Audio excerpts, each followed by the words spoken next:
Hey guys, welcome back my YouTube channel Rakesh Roy blogs. तो guys, अभी एक टूटे पर ट्रेंड चल रहा है नोटबंदी को लेकर के।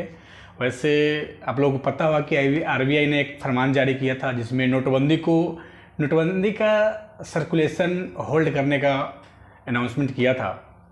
आप लोगों को पता होगा कि 2016 में जो नोटबंदी हुआ था वो नोट को इनवैलिड कर दिया गया था, लेकिन 2023 में जो 2000 का नोट का सर्कुलेशन होल्ड किया है इसको वैलिड बताया गया है। 30 सितंबर 2030 के बाद इसका सर्कुलेशन होल्ड कर देगा, यानी कि रोक देगा। उसके बाद आप सर्कुलेशन नहीं कर सकते हैं, इसको आप लेन देन नहीं कर सकते हैं। 30 सितंबर 2030 से पहले आप लेन देन कर सकते हैं। ऐसा क्यों किया जा रहा है? इसके पीछे बहुत सारे रीज़न हैं। ब्लैक मनी को रोकने के लिए बहुत सारे, इसका मेरिट डिमेरिट बहुत सारी चीज़ें, सब पे शॉर्ट में डिस्कस करूँगा। आप लोग को समझने की कोशिश कीजिएगा। तो गैस, मैं आपको बता दूं कि 2021 में पूरे इंडिया में 6 सबसे बड़ा रेड पड़ा था, जिसमें 600 करोड़ रुपया निकला था रेड में। वो भी टोटल का टोटल 2000 का नोट ही था। आप लोगों को मैं बता दूं कि वेस्ट बंगाल के शिक्षा मंत्री पार्थ चटर्जी, उनके यहाँ जब रेड पड़ा था तो 50 करोड़ रुपया सिर्फ और सिर्फ 2000 का नोट ही निकले था। उसके बाद सबसे ज़्यादा पॉपुलर कानपुर के व्यापारी पीयूष जैन के यहाँ छापेमारी हुआ था, उसमें से 350 करोड़ रुपया निकला था। वो सारा का सारा रुपया 2000 का नोट ही था। तो बहुत सारी चीज़ों को देखते हुए आरबीआई ने फरमान जारी किया कि 2000 का नोट को बंद कर वापस ले लिया जाए और इसका सर्कुलेशन होल्ड कर दिया जाए, और 30 सितंबर 2030 तक इस जो भी हो इसका, जिसके पास भी 2000 का नोट है, अपना एक्सचेंज करा ले या डिपॉजिट कर दे बैंक में।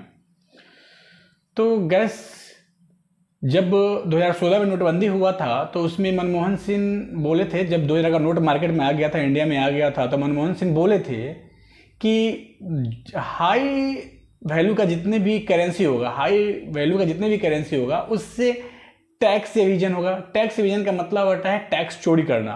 उसके बाद टैक्स के बेस कमजोर होगा, यानी कि टैक्स का जो बेस है वो कमजोर हो जाएगा, और फाइनेंशियली जो पब्लिक होगा वो भी वीक हो जाएगा, यानी कि फाइनेंशियली पब्लिक पे भी असर पड़ेगा। ऐसा उन्होंने बोला था और ऐसा हुआ भी, क्योंकि आम आदमी को तो देखने को मिलता भी नहीं है 2000 का नोट। वैसे पिछले 2 सालों में हम लोगों ने जो पेमेंट निकाला उसमें 500 का नोट एटीएम से भी निकला और बैंक से भी निकला। हम लोग 2000 का नोट जमा करते थे क्योंकि एक्सपेक्टेड था, पता था गवर्नमेंट को, आरबीआई को पता था, इसलिए उन्होंने बैंक में 2000 का रुपया आपसे ले लेता था। लेकिन न एटीएम के माध्यम से, ना ही बैंक के माध्यम से, नहीं पोस्ट ऑफिस के माध्यम से 2000 का नोट डिस्ट्रीब्यूट नहीं किया जाता था, क्योंकि आपसे पैसा ले लेता था 2000 का नोट और उसके बदले में 500 का नोट देता था। या एटीएम से निकालो या पोस्ट ऑफिस से निकालो या बैंक से निकालो, 2000 का नोट नहीं मिलता आपको, 500 का नोट ही मिलता। यानी कि एक्सपेक्टेड था, गवर्नमेंट को पता था कि मुझे करना क्या है, वही प्लान पर अपना काम कर रहा था। ये तो हो गया। एक कहावत है कि नोट तो गुलाबी था, लेकिन रंग काला छोड़ रहा था, यानी कि काला धन छोड़ रहा था ये नोट। इसलिए ब्लैक मनी को रोकने के लिए जो भी पहल हो आरबीआई का या गवर्नमेंट का, जो भी पहल हो अपने एंगल से सही है, लेकिन ब्लैक मनी अब पहले वाली बात तो है नहीं। बहुत लोग भी तेज हो चुके हैं। अब ब्लैक मनी, अब लोग पैसे में इन्वेस्ट नहीं कर रहा है, अब गोल्ड में कर रहा है, प्रॉपर्टी में कर रहा है। लेकिन गवर्नमेंट को, आरबीआई को ऐसा लगा कि 2000 का नोट जो है मार्केट में सिर्फ और सिर्फ 11%, 10 से 11% ही सर्कुलेशन में था। इसलिए उन्होंने सोचा कि कहीं ना कहीं पैसा होल्ड हो चुका है, इसलिए उन्होंने ऐसा एक कदम उठाया अपना ऐसा गवर्नमेंट ने, आरबीआई ने। ऐसे बहुत सारे हैं जो मैंने बताया आपको कि एक हैदराबाद का भी दवा कंपनी है जिसके मालिक ने लगभग उन पर रेड पड़ा था, 150 करोड़ रुपये का नोट, सिर्फ और सिर्फ 2000 का नोट ही निकला था। तो पूरे इंडिया में 2021 में 6 जगहों पर रेड पड़ा और 600 करोड़ के आसपास 2000 का नोट पकड़ाया गया। तो इसी तरह इसमें सारी चीज़ तो सही लग रहा है, लेकिन एक चीज़ बहुत गलत है और गवर्नमेंट का क्या पहल है, अपने नज़रे से कैसे देख रही है हम लोगों को नहीं पता, लेकिन जो एक्सचेंज का प्रोसेस है वो बिल्कुल गलत है। एक्सचेंज का प्रोसेस ये है कि एक दिन में आप 20,000 रुपये ही एक्सचेंज करा सकते हैं, जिसमें कोई Aadhaar card, voter card, PAN card किसी का जरूरत नहीं। आप जाइए 20,000 का नोट, 20,000 का 2,000 नोट लेकर जाइए और वो एक्सचेंज करा के आ जाइए।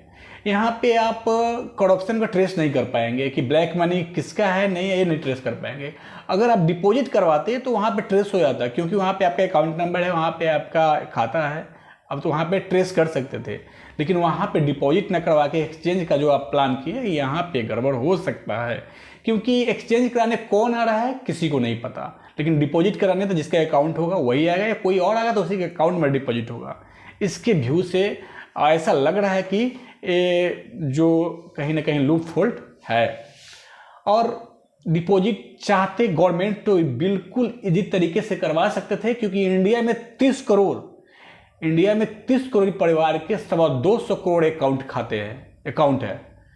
इंडिया में 30 करोड़ परिवार के 225 करोड़ अकाउंट है। किसी न किसी माध्यम से, किसी न किसी तरह का कहीं ना कहीं अकाउंट है। जैसे मैं आपको बता दूं, किसी का एफडी अकाउंट है, किसी का आरडी अकाउंट है, किसी का सेविंग अकाउंट है, किसी का करेंट अकाउंट है, किसी न किसी तरह का अकाउंट है। चाहते तो गवर्नमेंट डिपॉजिट करवा सकते थे, लेकिन नहीं। जो भी करप्शन है या ब्लैक मनी है उसको आप ट्रेस कर पाते हैं, लेकिन ऐसा ना होने की वजह से कोई भी आएगा, एक्सचेंज करा कर जाएगा। और एक दिन में 20,000 ही करना है, लेकिन कितनी बार करना है गवर्नमेंट ने और आरबीआई ने ये भी क्लियर नहीं किया है। अगर आपका अच्छा खासा अगर बैंक मैनेजर से जान पहचान हो तो आप कितना बार भी करा सकते हैं, क्योंकि डाटा तो लेना नहीं है, तो आप कितना बार भी एक्सचेंज करा सकते हैं। लेकिन डिपॉजिट का सिस्टम रहता तो डिपॉजिट आप जितना बार कराते उतना बार ट्रेस होता। तो गैस, आई होप ये वीडियो अच्छा लगा होगा। अच्छा लगेगा तो लाइक करें, सब्सक्राइब करें एंड शेयर करें। और इस इन्फॉर्मेशन को जितना से ज़्यादा शेयर करें उतना बेटर रहेगा आप लोगों के इन्फॉर्मेशन के लिए, कि देश में क्या कैसे हो रहा है, क्या चल रहा है, गवर्नमेंट का क्या पहलू है। तो गैस, आप लोगों से ये भी आग्रह है कि जो भी अगर 2,000 का नोट आप लोगों के पास है, बैंक में डिपॉजिट करवा लें या एक्सचेंज करवा लें, क्योंकि ये नोटबंदी नहीं है, नोट बदली है। नोटबंदी में क्या हुआ था? नोटबंदी में ये हुआ था कि 86% जो 500 और 1000 का नोट था, उसको 86% नोटों को इनवैलिड कर दिया गया था। इसलिए देश में इकोनॉमिक पे भी असर पड़ा था 2016 वाले नोटबंदी पे। और इसमें क्या है कि मात्र 11% इस सर्कुलेशन में था। तो एक नोट बंद हो रहा है, बंद नहीं हुआ, अभी एक्सचेंज हो रहा है, सर्कुलेशन होल्ड हो रहा है। तो आई होप अगले 30 सितंबर 2023 के बाद आरबीआई का क्या फरमान आता है किसी को नहीं पता, क्योंकि क्लियर नहीं किया है। क्योंकि उन्होंने बोला है कि 30 सितंबर 2023 के बाद सर्कुलेशन को रोक दिया जाएगा। उससे पहले आप अपने जो भी 2,000 का नोट है उससे आप एक्सचेंज करवा लें या डिपॉजिट कर लें। Thanks for watching. जय हिंद।